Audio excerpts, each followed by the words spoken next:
Filipenses capítulo 4, verso 11, diz assim: alegrei-me sobremaneira no Senhor, porque agora, uma vez mais renovastes a meu favor o vosso cuidado, o qual também já tinhais antes, mas vos faltava a oportunidade. Digo isto não por causa da pobreza, porque eu aprendi a viver contente em toda e qualquer situação. Tanto sei estar humilhado, como também sei ser honrado. De tudo e em todas as circunstâncias, já tenho experiência, tanto de fartura como de fome, assim de abundância como de escassez. Tudo posso naquele que me fortalece. Amém? Senhor, mais uma vez a minha oração e o meu pedido é: fala conosco, Senhor. Fala conosco por meio da sua palavra, fala conosco por meio da minha vida, Senhor. Usa-me com bondade, por sua bondade, Senhor. Peço misericórdia, Pai. Senhor, que sejamos desafiados a compreender o sentido da sua palavra e viver esta palavra, Senhor, de forma tão intensa, tão aplicada. Senhor, que a sua palavra, ó Deus, caia no terreno bom dos nossos corações e produza muito fruto, Senhor, para a glória do teu santo e bendito nome. Amém. Meus irmãos, o texto aos Filipenses, ele possui algumas marcas muito interessantes. Entre elas, o apóstolo Paulo, ele vai destacar a gratidão pelo comportamento dos cristãos em estarem dispostos a ajudá-lo e também, consequentemente, ajudar as comunidades que se desenvolviam, as comunidades que também se rendiam ao Senhor, que não eram muito grandes e que passavam por muitas dificuldades. Esse texto, além de ter esta ideia, esta expressão, gratidão, como ênfase, ele também evidencia outras questões, ele carrega outras marcas muito importantes, além desta gratidão, além da alegria. E nós vamos fazer uma leitura rápida, só para entendermos estas marcas e caminharmos para discutir um pouco os versos 11 aos versos 13. Uma primeira marca desse texto de Filipenses, no capítulo 1, versículo 27, passamos a ler. Me parece que Paulo, ele deseja suprir os corações dos nossos irmãos, ele deseja suprir os cristãos, que diante das muitas perseguições que vinham sofrendo, eles precisavam de uma palavra de ânimo, de uma palavra de apoio, de uma palavra de incentivo. E o verso de número 27 do capítulo 1 diz-nos assim: vivei acima de tudo, por modo digno do evangelho de Cristo, para que, ou indo ver-vos, ou estando ausente, ouça no tocante a vós outros que estáis firmes, em um só espírito, como uma só alma, lutando juntos pela fé evangélica, e que em nada estejais intimidados pelos vossos adversários, pois o que é para eles prova evidente de perdição, é para vós outros de salvação, e isto da parte de Deus, porque vos foi concedida a graça de padecerdes por Cristo, e não somente de crerdes nele, pois tende o mesmo combate que vistes em mim, e agora ouvis que é o meu.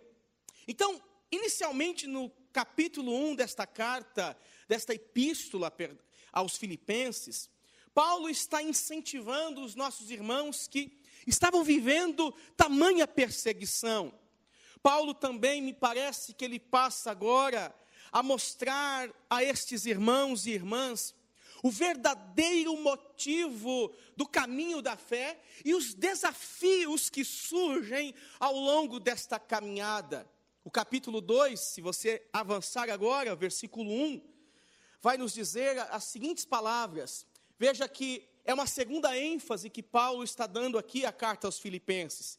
Se há, pois, alguma exortação em Cristo, alguma consolação de amor, alguma comunhão do Espírito, se há entranhos, afetos e misericórdias, completai a minha alegria, de modo que penseis a mesma coisa, tenhais o amor, sejais unidos de alma, tendo o mesmo sentimento. Não façais nada por partidarismo ou vanglória, mas por humildade, considerando cada um os outros superiores a si mesmos. Não tenha cada um em vista o que é propriamente seu, senão também cada qual o que é dos outros. Tende em vós o mesmo sentimento que houve também em Cristo Jesus. Então, Paulo agora apresenta desafios para esses irmãos. Ele consola e agora ele vai desafiá-los a viver a partir de um padrão, a partir de uma lógica, que é esta lógica aqui, a lógica do amor a partir do Cristo. Paulo também, ele agora falará da esperança da ressurreição. Porque uma vez que esses irmãos estão sofrendo, uma vez que esses irmãos estão sendo desafiados a viver uma lógica cristã, Paulo também falará da esperança que deve nortear os corações de todos eles, que é a esperança da ressurreição. Porque nas palavras de Paulo, todos nós cristãos devemos possuir esta esperança de que um dia, assim como Cristo morreu e ressuscitou, nós também com Ele ressuscitaremos. Isto é uma promessa que enche o coração da igreja de esperança, de que um dia isto acontecerá conosco. Todos aqueles que morreram no Senhor, todos aqueles que partiram no Senhor, um dia vão ressuscitar. E nós vivos também com Ele seremos transformados. E isso é que move os nossos corações. Por isso que no capítulo 3... versículo 20, a ênfase agora passa a ser a esperança na ressurreição. E ele vai dizer: pois a nossa pátria está nos céus, de onde também aguardamos o Salvador, o Senhor Jesus Cristo, o qual transformará o nosso corpo de humilhação para ser igual ao corpo da sua glória, segundo a eficácia do poder que ele tem de até subordinar a si todas as coisas. Então esse texto de Filipenses é uma mistura destes sentimentos, destas ênfases que Paulo traz para a igreja, por conta das necessidades que surgem entre esses irmãos. Bom, além então de tratar da gratidão, ele trata de todas estas imagens que surgem no texto. Um teólogo chamado William Hendricks, ele disse que o texto de Filipenses, ele constitui de uma rara combinação de afeição. Trata-se da dignidade, da delicadeza de um certo tom de gentil humor do apóstolo Paulo. Para Hendricks, é a incorporação da cortesia cristã ideal. Então a gratidão é um dos pontos altos do livro aos Filipenses. Nós lemos inicialmente o verso 10, que eu retomo com vocês a leitura do capítulo 4, que vai dizer assim: alegrei-me sobremaneira no Senhor, porque agora uma vez mais renovastes a meu favor o vosso cuidado, o qual também já tinhais antes, mas vos faltava oportunidade. Paulo está reconhecendo o comportamento e a bondade de seus irmãos. Ele manifesta a gratidão porque eles, de certa forma, eles estiveram prontos a socorrer Paulo diante da sua própria adversidade. Paulo agora vai manifestar isso dizendo: olha, eu me alegro muito com vocês. Vocês tiveram um cuidado tão grande, o favor de vocês foi tão grande para comigo, que isso para mim é muita alegria. É alegria demais da conta, como diria os nossos amigos mineiros. Mas, pensando nesta ideia de alegria, nesse sentimento que está no texto, eu li uma frase pronta do Facebook, que sempre vem à mente às vezes serve para alguma coisa essas frases. E tem uma dessas frases que diz assim: posso esquecer quem me deixou triste, mas não esqueço jamais de quem me fez ser feliz. Posso esquecer de quem me deixou triste, mas não esqueço jamais quem me fez feliz. Mais ou menos este é o sentimento do Paulo. Ele está se recordando, ele está se lembrando daquilo que é esses irmãos, do que eles representam em suas vidas. Ele entende que o Senhor, Ele renovou essa aliança entre eles, quando esse favor, esse cuidado é manifestado à comunidade, e parece que Paulo não consegue se esquecer disso, e ele vai manifestar a gratidão. E esse é o sentimento do texto. Uma felicidade por aqueles que estavam suprindo suas faltas diante de suas adversidades. Mas quando o assunto é dificuldade, problema, podemos dizer que Paulo, ele tem muita experiência neste quesito. Quando o assunto é perseguição, ultraje, vergonha, humilhação, Paulo, ele é livre docente nessa escola, porque ele pode sim ensinar e construir pensamentos, porque ele é o cara. Ele sofreu, ele apanhou, ele de fato passou por coisas que nós aqui não estamos preparados para passar. Mas o texto bíblico vai nos mostrar que mesmo a gente tendo essa consciência do Paulo sofredor, o texto vai mostrar que Paulo, ele é bem resolvido no que se refere ao sofrimento.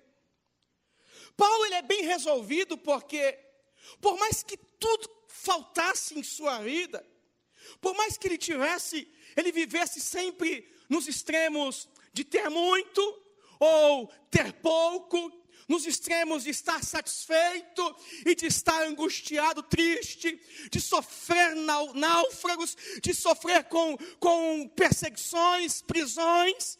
Paulo estava muito bem resolvido nessas questões que envolvem o sofrimento e envolvem a dor. Por isso que eu quero pensar aqui com vocês, que Paulo sabia o que significava satisfação e contentamento. Paulo sabia o significado real da expressão satisfação e contentamento. E é sobre isso que eu quero falar com vocês nessa noite. O verso 11 do capítulo 4 vai nos dizer assim: digo isto, não por causa da pobreza, porque aprendi a viver contente em toda e qualquer situação. Paulo está falando nesse momento sobre a sua capacidade de ser desprendido das coisas desta vida. Veja que no verso 11, Paulo usa a expressão contente. Essa expressão no grego, autarquês, ela quer dizer qualidade de independência das coisas desta vida. A autarquês aqui no grego, contente, ela arremete à ideia de alguém que desenvolveu a qualidade e a independência em relação às coisas desta vida.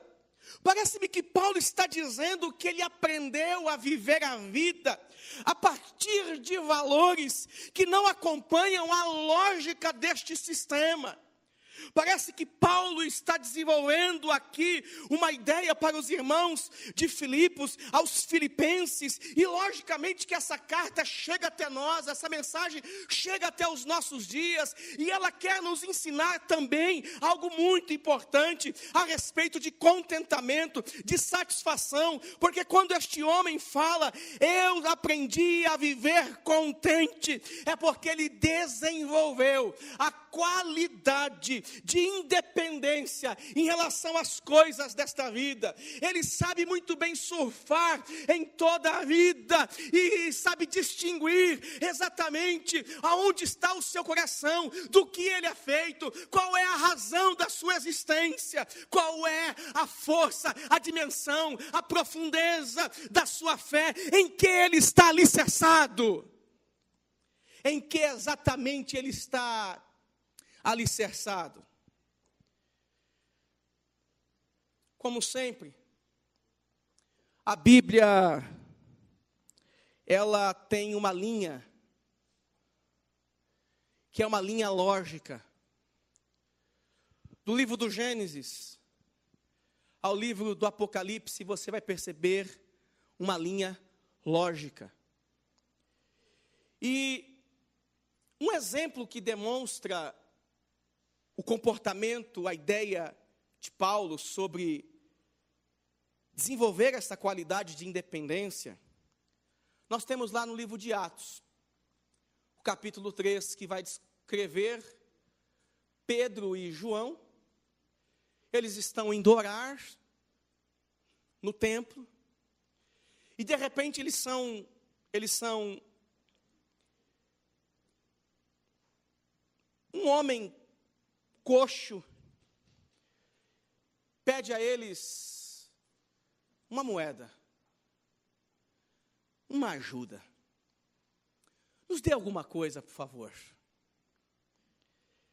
Nos dê alguma coisa. Pedro vai olhar para o coxo e ele vai dizer assim, no verso 6 do capítulo 3 lá: eu não possuo nem prata, nem ouro, mas o que eu tenho, isto eu te dou. Em nome de Jesus Cristo Nazareno, anda. Quando a gente lê esse texto, e a gente percebe o reflexo dele lá no Paulo, Pedro aqui não está dizendo que ele não possui dinheiro. A ideia de Atos capítulo 3, versículo 6, Pedro vai dizer que o seu projeto de vida, na verdade, não contempla as coisas deste mundo. Por isso que ele não tem aquilo que ele estava pedindo, que era prata ou ouro. Então, dessa maneira, nós percebemos esse eco. O eco de Atos capítulo 3, se repetindo agora na vida prática do próprio apóstolo Paulo. Por isso que ele diz: eu aprendi a viver contente. Não se trata de uma ação milagrosa. Não é um passe de mágica que alguém vai chegar para você e vai dizer: receba contentamento em relação às coisas dessa vida, o que você tem. Receba aí, ó, contentamento. E aí você cai para trás e levanta contente. Não, não é isso. Não funciona dessa maneira. Não é por aí. Paulo está dizendo que ele aprendeu. Ele aprendeu justamente porque o seu projeto, essencialmente, passava pelo próprio Cristo. Iniciava-se em Cristo e terminava em Cristo. Ele vai dizer isso aos Gálatas, no capítulo 2, verso 20. Logo já não sou eu quem vive, mas Cristo vive em mim, e esse viver que agora tenho na carne, vivo na fé no Filho de Deus, que me amou e a si mesmo se entregou por mim. Então a essência da vida do Paulo começava no Cristo, terminava no Cristo. A sua razão de viver, a lógica que ele desenvolvia, os seus princípios, as suas prioridades estavam no Cristo. Então não se tratava de uma ação milagrosa, Se tratava de um entendimento desenvolvido ao longo da vida, e agora ele está aqui ensinando os nossos irmãos de Filipenses, dizendo: olha, eu estou contente em qualquer situação, porque eu aprendi. Eu aprendi. Aprendeu o quê? Aquilo que eu e você não sabemos fazer. Verso 12. Do capítulo 4 de Filipenses. Tanto sei estar humilhado, como também ser honrado. A gente sabe ser honrado, a gente quer ser honrado, a gente chora e clama para que Deus nos honre. A gente diz: Deus, por favor, coloque-nos acima dos principados e potestades, que eu me assente com os grandes e poderosos. Senhor, eu quero a riqueza que está na mão do ímpio, traga para as minhas mãos, Senhor. Eu determino isso na minha vida. Eu até pensei isso hoje. Falei: Deus, tem gente ruim, Senhor, ruim, mas ruim, Senhor, que tem tanta coisa que eu não tenho. Por favor, Deus, eu sou um pouquinho ruim só, Deus, não tão ruim assim, Senhor, não tão ruim, por favor, me ajuda, Senhor. Mas a explicação do que Paulo desenvolveu, aprendeu, é aqui, ó. Aprendeu o quê? Ele sabe estar humilhado, coisa que nós não sabemos, e sabe estar honrado. De tudo e em todas as circunstâncias, Paulo vai dizer: eu já experimentei. Tanto de fartura, que a gente louva a Deus, como de fome, que aí a gente maldiz a Deus. Assim de abundância, que a gente dá graças a Deus e dá testemunho, como de escassez, que a gente coloca a culpa no diabo, foi Satanás. Bom, o contentamento e a satisfação de Paulo o leva a enxergar a vida não a partir da visão da tragédia, e sim pelo prisma da superação. Paulo consegue enxergar a vida e desenvolve a capacidade de viver acima de toda e qualquer circunstância adversa que surja diante dele. Por essa razão que Paulo falará com muita propriedade, após afirmar o seu crescimento e o seu contentamento. No verso 13, ele vai dizer assim: tudo posso. Vocês estão rindo por causa aí da gritaria, né?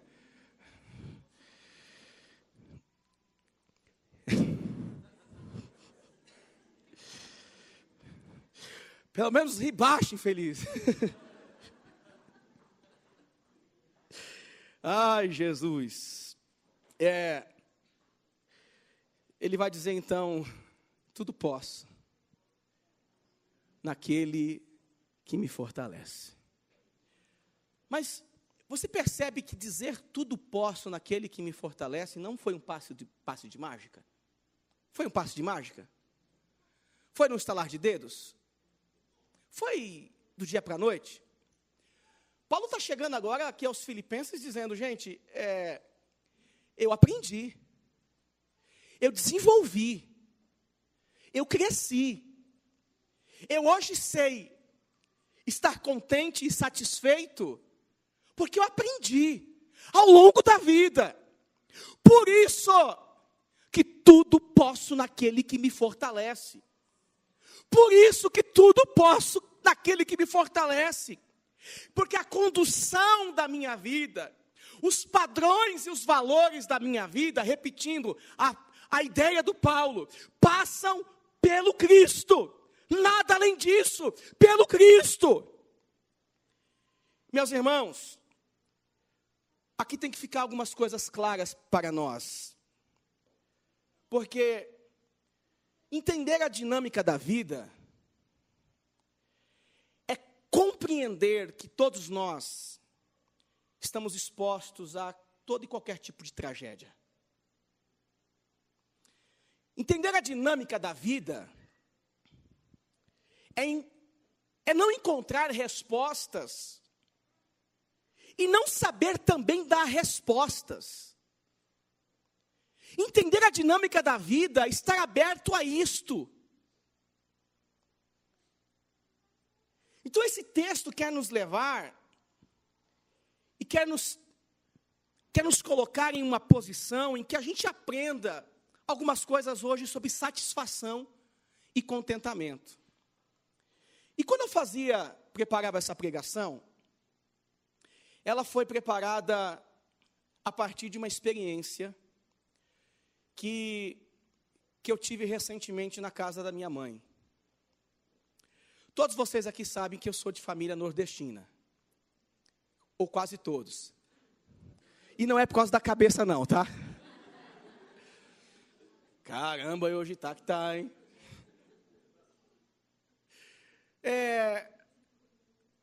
Eu estou sofrendo agora. Ela está ficando maior. Quando o corpo estava maior, irmãos, quem não me conheceu aqui um pouquinho antes, o corpo estava um pouquinho maior, então tirava o foco, né? Agora fica só no foco, né?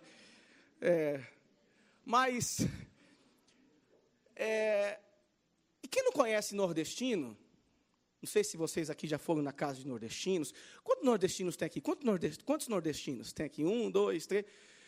Tem um pessoalzinho que se alastrou pelo Brasil aqui e chegou até São Paulo, né? Casa de nordestino, família nordestina, tem algumas peculiaridades. O nordestino tem alguns talentos natos. Ele nasceu com alguns dons. Entre eles, pegar um assunto desse tamanho e discutir o mesmo assunto durante 3 dias. O nordestino tem uma capacidade de falar, de resenhar, e ele conversa sempre fazendo poesias, ou fazendo aquela piada. Ele é sarrista, ele faz da sua tragédia uma verdadeira alegria. Eles são sensacionais, e na minha casa não é diferente. E também tem um outro problema nordestino. Nordestino não consegue falar baixo, ele fala alto. Ele não conversa. Conversar para ele é gritar. Escutar para ele ele não escuta som, ele escuta gritos, grunhidos, alguma coisa assim dos homens da caverna, né? E como eu tenho lá os meus tios, chega um tio, só para você ter uma ideia, minha mãe tem 14 irmãos. Minha avó e meu avô não tinham outra coisa para fazer a não ser filho, então tinha 14 irmãos. Meu pai tem mais 7 irmãos. Então, tem tio que nem sei o nome. Primo, então, piorou. Filho do primo, eu pergunto, quem é você? Se já tem filho do filho do filho, eu já não sei mais o que fazer. E aí um tio desses, que vem lá da Bahia, que já morou para tudo quanto é lado do país, 73 anos de idade. E ele é aqueles baianos, cabeça assim, coisa bem desproporcional. E ele sentou, bigodão, já foi delegado, e sentou assim, no sofá, eu e ele conversando, ele sentou, sobrinho, deixa eu lhe dizer. E aí, desse negócio, deixa eu lhe dizer, o Senhor me ajuda, me livra, porque agora vem. A hora do almoço está chegando. Deixa eu lhe dizer, meu sobrinho. Ele chama Isaías. Você sabe que eu já morei em tudo quanto é lugar. Piauí, Rio de Janeiro, Belo Horizonte, Amazonas. Já morei em tudo quanto é canto. E todo lugar que eu morei, eu cheguei sem nada. Eu, minha mulher, meus filhos, a gente achava algum lugar para se achegar, a gente achava alguma pessoa que nos dava abrigo, e ali a gente ia conseguindo as nossas coisinhas. E eu deixei coisas espalhadas para tudo quanto é canto do Brasil, sobrinho. Eu tenho roupa espalhada para tudo quanto é canto, eu tenho casa que eu posso ir em todo que é canto do Brasil. E eu quero te dizer uma coisa muito importante, meu sobrinho. Estava eu e um outro primo graças a Deus, não sozinho. Aí ele disse assim: sabe, eu sou um cara contente. 73 anos eu aprendi o que é estar satisfeito com a vida. E aí ele me deu falou uma frase que eu anotei, que é a frase base dessa pregação hoje. Ô tio arretado. Ele disse assim: se não estou satisfeito e contente com o que tenho, sobrinho, eu nunca estarei satisfeito com aquilo que eu terei. Eu fiquei olhando assim. Ô tio infeliz, não é que tu tem razão? Grave essa frase, por favor. Meninas, meninos, homens e mulheres, gravem essa frase. Se não estou satisfeito e contente com o que tenho, nunca estarei satisfeito com aquilo que terei. É um baiano sábio ou não é? É uma verdade ou não é? Porque a nossa insatisfação com a vida nos leva a desejar experimentar coisas novas. A insatisfação com o que tenho me leva a perseguir coisas novas com o argumento: se eu conquistar o novo, eu estarei feliz, porque o que me falta é o novo. O que me falta é o novo. Então, esse texto aos Filipenses, que nós lemos, ele quer nos ensinar algumas coisas sobre contentamento. Primeiro, contentamento e satisfação, aprenda isso, são qualidades que podem ser aprendidas. Pense nisso. Contentamento e satisfação são qualidades que podem ser aprendidas. Como eu já disse no verso 11, Paulo disse o quê? Aprendi a viver contente. Tem coisa que escola alguma irá nos ensinar.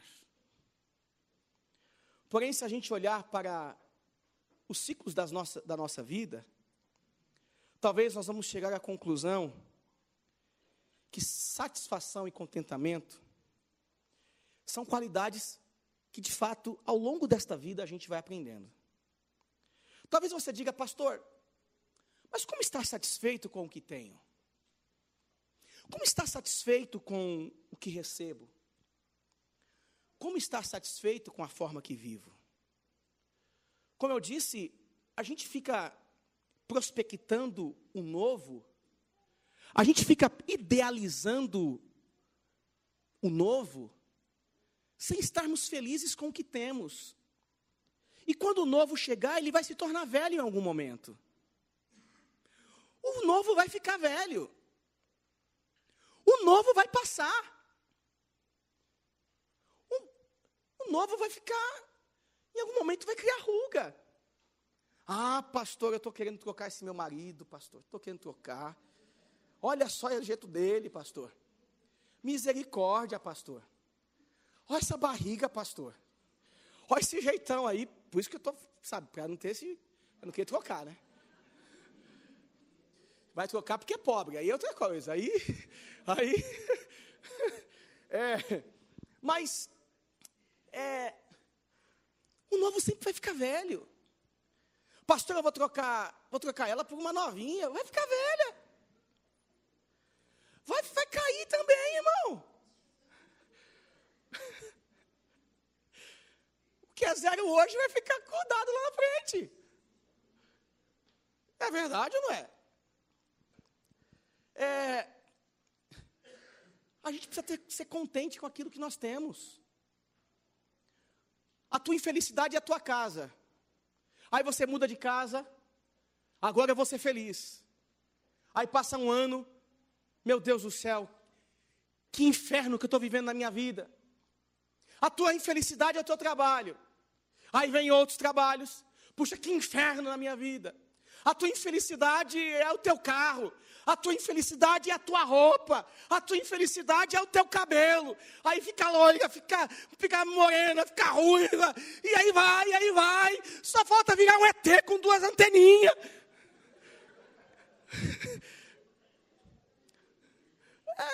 Porque volta. Sabe, é dia das mães, entendeu? É espírito de alegria aqui. Não sou sempre assim não, tá, gente? O sábio Salomão, no livro de Provérbios, capítulo 7, 30, versículo 7, ele diz assim: eu te peço, ó Deus, que me dê 2 coisas antes de morrer. Não me deixes mentir e não me deixes ficar rico nem pobre. Dai-me somente alimento que preciso para viver. Porque se eu tiver mais do que é necessário, poderei dizer que não preciso de ti. E se eu ficar pobre, poderei roubar e assim envergonharei o teu nome, ó meu Deus. Dai-me o que é necessário. Dai-me o que é necessário. Segundo, esse texto quer me ensinar que contentamento, satisfação, não depende necessariamente, então, das circunstâncias que eu vivo ao longo da vida. Como eu disse anteriormente, o verso 11 que nós lemos de Filipenses, Paulo dizendo, olha, eu tanto sei estar humilhado, como também sei ser honrado. Paulo havia então aprendido, e por essa razão ele sabia dar sentido à sua vida, não a partir do que sobrava, e muito menos a partir do que faltava. A leitura da vida que Paulo faz, então, como eu estou aqui reforçando, são a partir de valores que não são o desse sistema.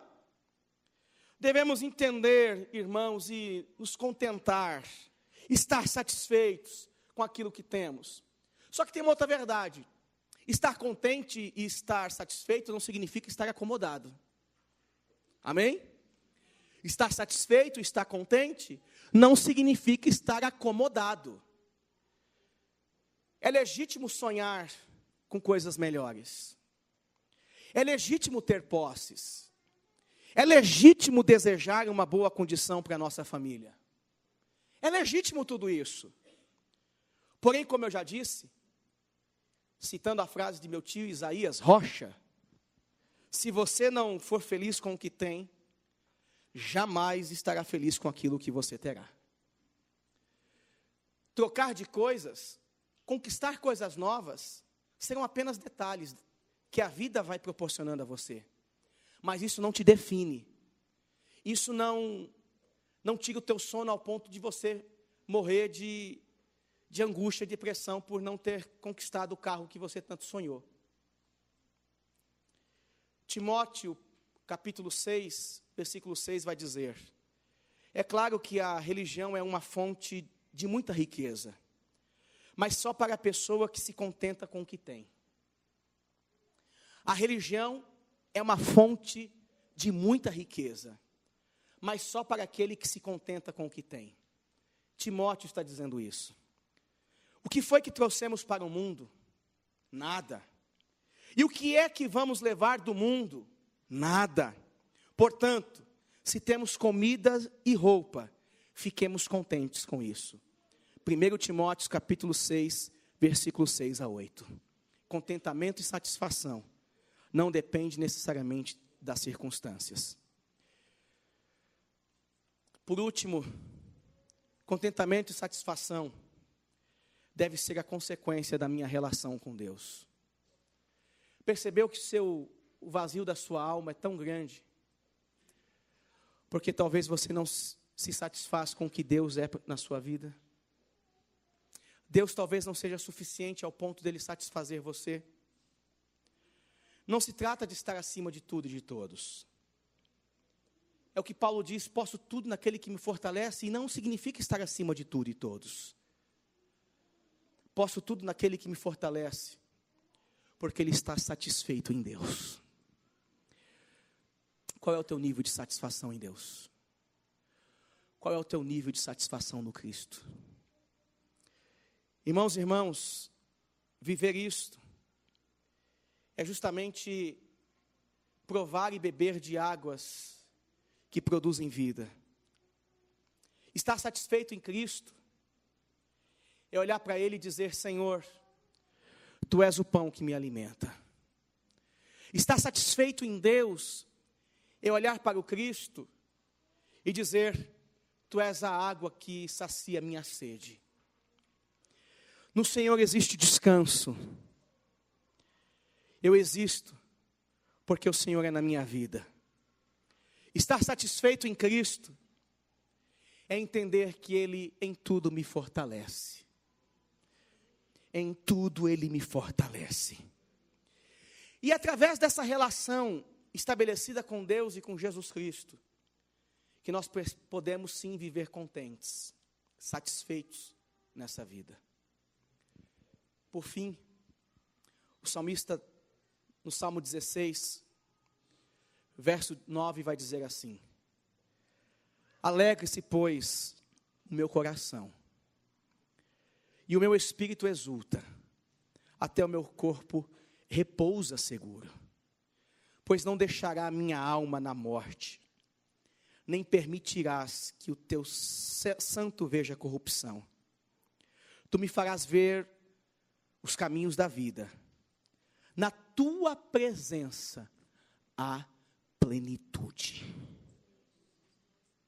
Na tua presença há plenitude. E aí o salmista vai dizer: plenitude do quê? Plenitude de alegria. Na tua destra existem delícias perpetuamente. Lembre-se, se não estou satisfeito e contente com o que tenho, nunca estarei satisfeito com aquilo que terei. Amém?